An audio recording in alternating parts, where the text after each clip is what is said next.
ნარკოტიკებით მოვაჭრე უცხო ქვეყნის მოქალაქეები, რომლებიც აკრძალული ნივთიერების საქართველოს ტერიტორიაზე შემოტანას ცდილობდნენ, თუმცა ის ვერ გადმოახეს. სარფის საბაჟო გამშვები პუნქტი და ბათუმის პორტი, რომლის განვითარებას მოქალაქეები შემოტანას და რეალიზაციას გეგმავდნენ, აღკვეთილია 100 გრამზე მეტი კოკაინი და 50-ზე მეტი ფსიქოტროპული ნივთიერება. დიდი ოდენობით ნარკოტიკული საშუალებების საქართველოს შემოტანას ამჯერად საზღვაო გზით ცდილობდა ირანისა და გერმანიის ორმაგი მოქალაქეც, რომელიც ბულგარეთიდან ბორანით შემოვიდა და ნარკოტიკების საკუთარ მანქანაში ჰქონდა დამალული.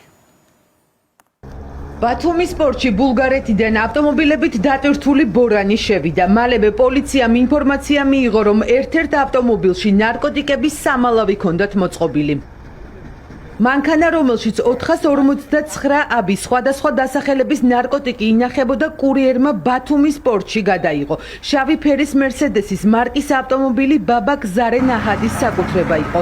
ის ირანის და გერმანიის ორმაგი მოქალაქეა.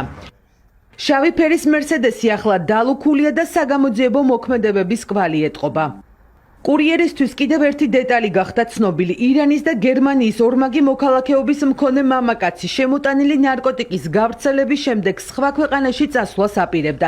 წინასწარ შემუშავებული გეგმა ჩაეშალა. პოლიციამ მას ბათუმის პორტშივე მანქანიდან გადმოსვლისთანავე დაადო ხელბორკილები. ბათუმის პორტის მებაჟე ოფიცრებმა შინაგან საქმეთა სამინისტროს თანამშრომლებთან კოორდინაციით განსაკუთრებით დიდი ოდენობით ნარკოტიკული საშუალების შემცველი მედიკამენტების შემოტანის მცდელობის ფაქტი აღკვეთეს.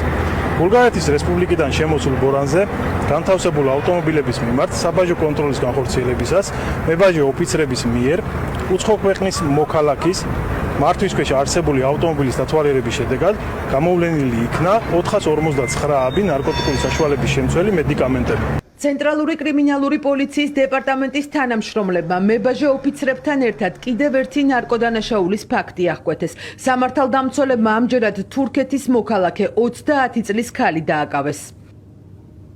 კოკაინი და 50 კაფსულა ფსიქოტროპული ნივთიერება სხეულზე ლენტით ჰქონდა შემოხვეული.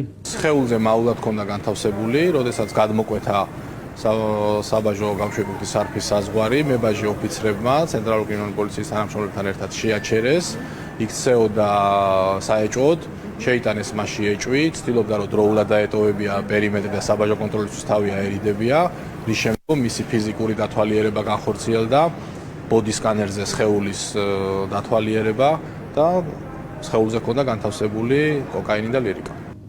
ნარკოდანაშაულისთვის აჭარაში უკრაინის მოქალაქეც დააკავეს. დანაშაულის კვალზე გასულმა პოლიციამ ბინაში ჩატარებული ჩხრეკისას განსაკუთრებით დიდი ოდენობით ნარკოტიკი ამოიღო.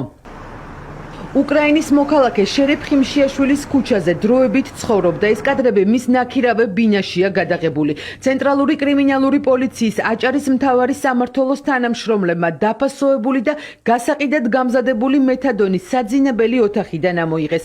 ბოხდან როსიაკ სახლში ელექტროსასწორები, წებოვანი ლენტები და ჩამკეტებიც ჰქონდა. უცხო ქვეყნის სამივე მოქალაქის საქმეში ნივთმტკიცების სახით განსაკუთრებით დიდი ოდენობით ნარკოტიკი დევს. მათ 20 წლამდე ან უვადო პატიმრობა ემუქრებათ. ნარკოდანაშაულისთვის აჭარაში და თბილისში დაკავებულია კიდევ 3 პირი. საპატრულო პოლიციის თანამშრომლებმა რეალიზაციის ფაქტები აღკვეთეს. პირადი ჩხრეკისას და სამალავებიდან გასაყიდად გამზადებული მეთადონი, ალფა-პვპ და გამომშრალი მარიხუანა ამოიღეს.